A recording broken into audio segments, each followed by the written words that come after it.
yours truly, evaluating Miss Chrissy. Calvin, come on up here.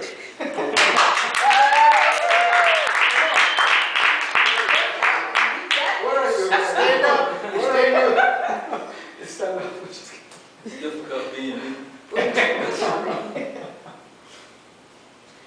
Mr. Master Evaluator, fellow Toastmasters, and especially Chrissy.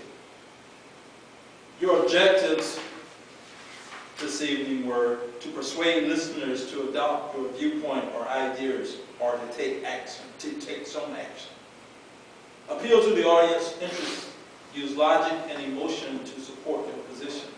Avoid using notes. Chrissy, overall, I feel you achieved your objectives. First of all, I want to commend you on your opening. You came up and you opened, you had a lot of energy, and you shared information about the topic you were about to cover in your speech.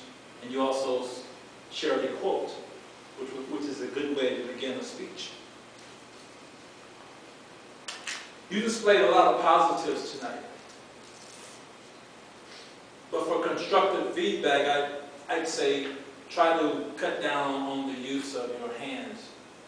At one point, your gestures meant something, and then you started to use them excessively, and then they lost their meaning, lost their impact.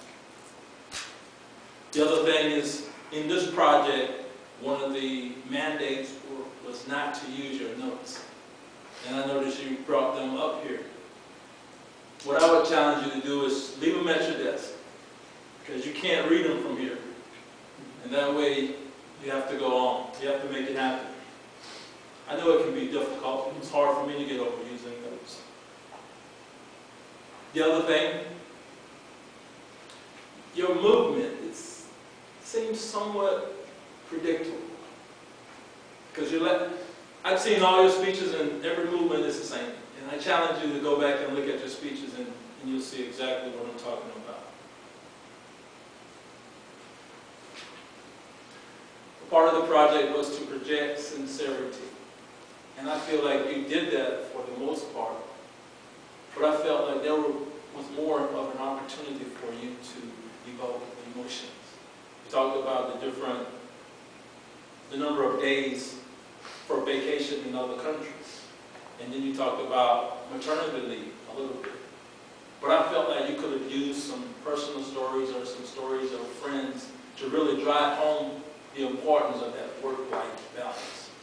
And I think in doing that, you would persuade more people to jump on the bandwagon, especially the women in the audience. There's only one tonight, so it would have been an easy job. Who had no kids?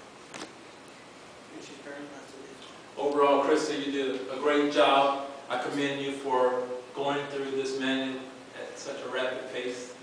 And I commend you also for challenging yourself. Mr. Master Evaluator.